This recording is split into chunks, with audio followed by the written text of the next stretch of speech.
So we are just a little less than a month away until OP4.5, and while we're getting OP6 spoilers now, I really wanted to get this deck profile out about Magellan with the newest 3 captains deck from last week. And I'd like to call this like the purple resurgence, and the reason why is because you might want to get used to it. There's a few good cards out of the ultra deck, the 3 captains deck, plus OP4.5 introduces purple Luffy, and that alone, with the affordability, the simplicity, and just the power of that leader, it's gonna get pretty normal to see purple. Now, when we're talking about other options, Magellan is a pretty good one. If you didn't know, he has this very interesting ability where whenever you return a Dawn back to your Dawn deck, you get plus 1000 power. I'm sure at this point you've seen my other 3 captains videos where we have the Trafalgar Law to make them pitch 2 cards when they overextend their hand. We now have Wire that lets you go through some of the impel down stuff and some of the bricky cards out of purple decks, especially for Magellan, and a little bit of protection because he is a blocker. We have Heat in case you want to be a little bit more aggressive. And of course, finally we have the 7-drop Captain Kidd. And hey man, it's pretty good because with that ramp, in case you are running that or even going second, you can slap down a 5-drop Magellan, and then right after that you can slap down a 7-drop Kidd. And not only that, he will give you a 6k swing on that Magellan while they return Dawn. The Kidd will give you a 7k swing and a 6k, where obviously all purple decks have access to, but it's pretty good when you can be aggressive with 7k. So let's take a look at the deck real quick. So this is the deck list I've come up with over the last week or so. So that pretty much ever since the 3 captains got revealed, I've been playtesting it every so often, but really been playing it, and honestly have been getting really good games out of it. The 3 games that you're gonna be seeing are actually really fun. Like I actually had a really good time playing the deck and playing against other decks. At first, I was just like, Magellan's like whatever, but you know, against certain matchups and against things that really need their curve, you can really disrupt them, and you can put some pressure on by swinging over and over again, especially with these 5-drop Magellans. They've been around for a while, but in purple decks going forward and in this deck, they're pretty good to, again, make sure that they are slapped out of their curve, and they just kind of sit there. If you're not playing against blue, they're usually, people really don't want to swing into it. It's a Dawn commitment, and they lose 2 Dawn out of it. Now, the entire deck itself, again, is based on the impel down stuff, right? So we have the Hannibal that looks at the top 5 and gets your 2Ks, both the Sadie. Of course, this deck really focuses on the impel down stuff, right? So we have the Hannibal that searches out your 2Ks in Sadie, which Sadie, if you are aggressive enough, can play out the Jailer Beast as soon as you play it for 3. So on first going first, on curve going second. So on curve going first on your second turn, you can play out Sadie and then play out something like the Mino Zebra, which is really good against yellow, obviously because it has banish, the Mino Rhinoceros, which allows you to continue to filter out your hand, and then the Mino Koala, where it is just a nice little blocker. This is the least played card, to be honest, in general, but all of them pretty much do really good effects. Like you get the most out of these effects because on KO for both the Mino Koala and as well as the Mino Zebra, you get to ramp a card from your Dawn deck, which is pretty much why you don't play any of the new ramp cards in general. If you see my other purple decks, King has been super clutch. It is no different in this deck. You get that 6k boost or that 6k swing on the leader, along with this 6/7 body that pops something that has 4 or less. And you know, honestly, he has been super clutch. Him into Kidd just presents a board. I mean, that's basically what it is, right? It's Magellan into King into Kidd. That's basically your curve. That's really what you want to do. Obviously, all these other cards are really good. Obviously these other cards are really good in different circumstances and to keep your deck consistent and searchable, along with Queen. At any point, Queen and as well as Wire, like I was talking about, will filter through your deck and pitch any of those cards that you really don't need. We have 2 of Hell's Judgment. It is searchable by Hannibal, so that is the biggest thing about this. This isn't searchable as Water 7, but in general, like, Hell's Judgment is really quite good, especially if you pair it with the 7-drop King. king, Kid. And because you are minusing 3 for 2 things and your leader is a 6k for the turn, it just becomes kind of out of hand for your opponent. The only reason why I only play 2, even though it is searchable, is because sometimes I just don't want to minus Don, and sometimes I just don't want to have 2 open. I just really want to go balls to the wall and swing as much as possible. Now, the one-ofs of the Jet Gatling will allow you to pitch the Rhinoceros, the Kaidos, the Kings, the Kids, the Magellans in different circumstances, so that way you can defend yourself. Kaido is really good as a game-winning swing. That's pretty much what he is there for. And then Uta is insane with the Kid. You basically make yourself a 7k leader going into the next turn, but also when you account for Sadie into one of the 4 drops with Magellan, King, Kid, if you keep a pretty strong board, they're not really going to be able to do anything. Plus, Queen and as well as Law get those boosts as well. You -2 your leader and all your characters at the time gets 1000 power until the start of your next turn, which means your blockers are now 7 and 6, and your leader again is super strong. That is basically your own Edward Newgate. The reason why I only played 1 is because any more than that felt like it was a little too much. I think if you find the room and if you want to reduce some of the other things in this deck, because this deck kind of does filter out a little bit when you actually get going, a second Uta might be the case. But more often than not, you're only playing it 1 time per game. And after you do play it and she survives and everything else survives, which you probably will in case you have, unless you have like no cards in hand, she is really quite good. But that's pretty much it for the deck. Let me know what you think about this list, and let's take a look at some gameplay. All right, we're gonna start out with this one, choosing to go first. This is actually the rematch. He actually won the first match. It just actually came down to him having a lot of rush Sanjis. The one that you get rush whenever your opponent has a 5k on board. And we're going to swing 6s here and then most likely play out the wire. We got the Mino Rhinoceros because he is just there as a swing. He just becomes very useful. And the thing about it is that, well, one, because he is just going to be swinging every single turn, we get to focus on other stuff, because if they swing into it, we just get to cycle through our hand, which is the whole point of the card, right? And we do have a King in our hand. So we're probably going to be doing that to get an easy 6k swing from our leader as well. So we're going to go ahead and pop the wire, trigger our wire, 6 with our Rhinoceros, and then 6 with our leader. And he does have the Queen on board. It's really just effectively the same thing as his leader. So got him down to 1 life. You know, Luffy players don't like all of these swings, especially at 6. He plays out his King, or Kid, sorry. We have our King. And I think we're going to play out either our Queen into Hell's Judgment, which I think that's what's going to be the play. We're going to pitch out the Magellan, because we're probably just not going to use that right now. I'm going to swing 7 here. And then another 7 with keeping 2 open for the Hell's Judgment. Don't have to swing with the Rhinoceros. If you pause it, you still, you know, we still get the trigger. And the following turn, we can either play Uta or Kid.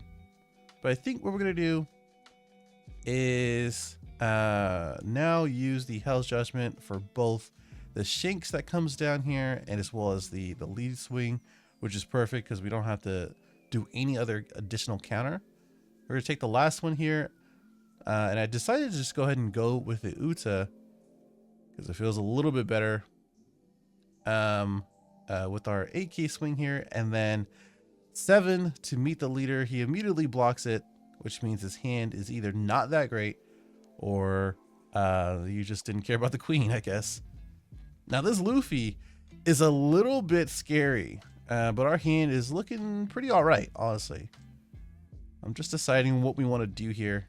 I'm going to force him to swing at our face because at the end of the day, I don't think he has enough to win the game. And we need as many bodies on the board as possible.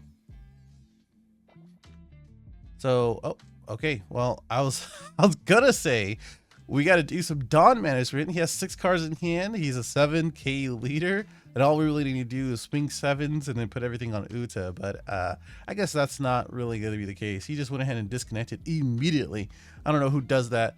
You got the rematch. I won. You didn't have to disconnect. All right, next up is against Kid. And he went to go second. He chose to go second. So we're just going to go ahead and go first.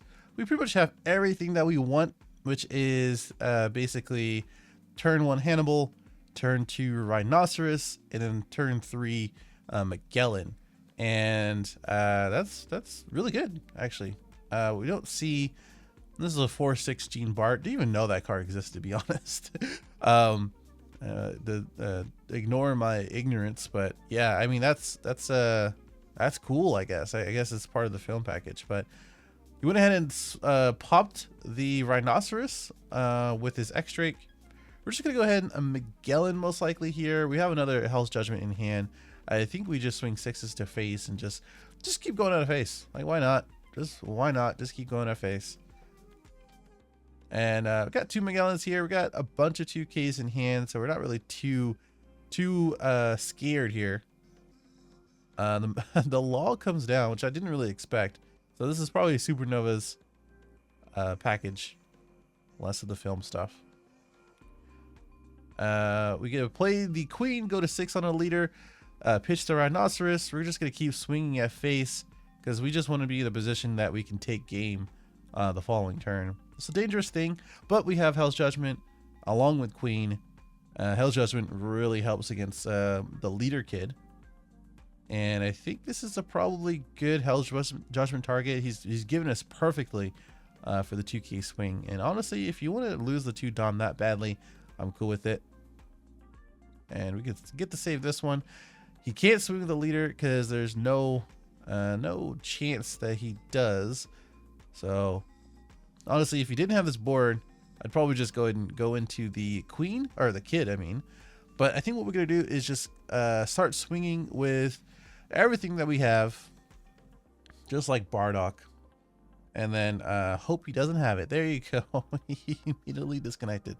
Man, people just hate losing, I guess.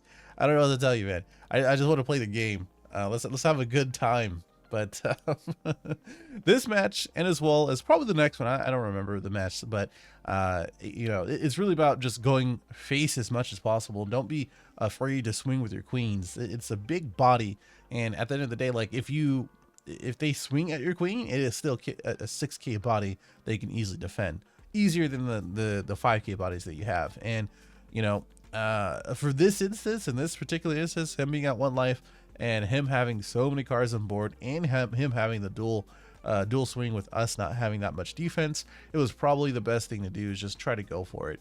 And sometimes you meet there and sometimes you don't. This time, all right, so the last match, I mean, is going to be this green purple Dofi. He went to go second. They always want to go second. We didn't get the Hannibal this time around, but we did have the Rhinoceros along with the Magellan, so we're probably going to see that come down as well. Rhino swings here, our leader swings probably after our Magellan. Got to remember to do that, not the other way around. And he goes down to 3 Dawn instead of the 5 or the 6 that he's going to go to now. So this is actually kind of important against green purple Dofi, just simply because they really want to be on that curve. Like here, if he stayed to go second and I didn't play the Magellan, then he got to draw on that Nami, and that one draw couldn't mean everything, honestly. And we're gonna Magellan him again. Just gonna swing at this this Nami here. He's gonna restand. That's fine. We're just gonna keep swinging at face. If you'd rather take 6K swings instead, that is perfectly fine. He's gonna keep swinging at my Rhino, which we're gonna just be fine with. We have a few cards in hand. Our board is actually getting pretty big, I would say. It's getting to that point. So our Uta is a little more useful. So their Uta comes down, which is kind of annoying, because one of our Magellan swings is just not gonna go through, unfortunately. So he could mind us here, tap down the Magellan. I mean, that's even less Dawn for him to use. And I mean, that's fine. That's fine for us.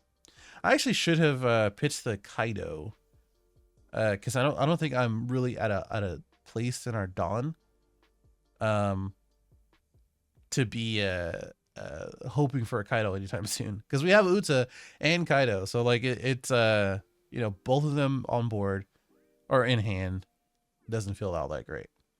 We're just gonna counter out of all this stuff because we know that bigger swings are coming. And again, you know, this is where it gets a little scary because they're at 1 life, sure, but it is Dofi, which means that event cards come in, which means Uta is going to tap down, which means he has 7 cards in hand.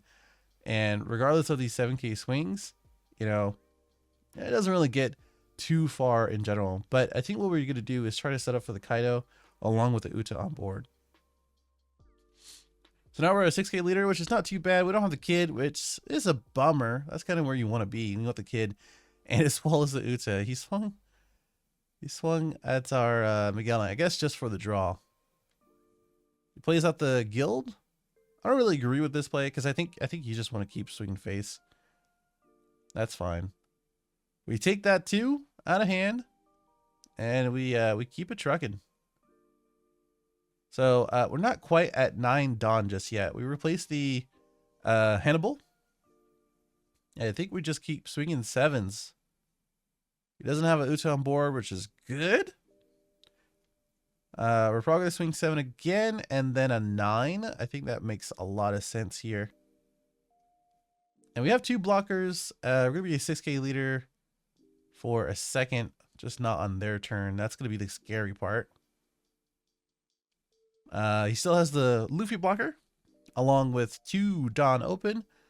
I mean, they're going to do that anytime. And he does let go of the Luffy, which tells a lot, actually. So we have 2 blockers here and a few things in hand to pitch with 2 life. So, you know, I don't know how he expects to close it out, but he is walling up for sure. He grabbed the Beta Vista probably just to keep it in hand as a 2k, which is fine.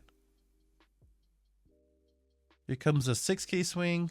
That's fine. He's probably going to swing 5. We take that one. I don't think that's a big deal. So there's a few different ways you can go about this. I think just taking away the blocker might be the case. I think we have enough swings to not do the Kaido play. But when I have 9 Dawn, I'm always doing the Kaido play. I'm an idiot. So, you know, that's just how it is, man. Also, I think his 10k swing kind of makes up for everything else. You know, the issue here is that if he had enough, which I think he did not. So he really did not have enough. I think, you know, the math did not check out when it came down to it. But at the same time, like, even if I swung, because I think when I did the math here, I think if I swung like 7-7, 7-7-7, and then 10 with Uta, well, 7-7-7, 7 leader, and then 10 with Uta, he can still get out of it. But I could be wrong. I think the Kaido play was still pretty funny, and we got rid of the blocker and not even really worry about that part. So it's interesting to see. It does happen where Dofi has a lot of cards in hand, where this Nami's guilds, event cards, Dofis, etc., that you just can't counter out with. So, you know, putting him on that he doesn't have it is sometimes a good thing and sometimes not. If I had to replay this, I'd probably still do the same thing. But if anything, let me know what you think in the comments below. If you have any questions, your own lists, etc., and what else you want to see in the future. I'll see you in the next one.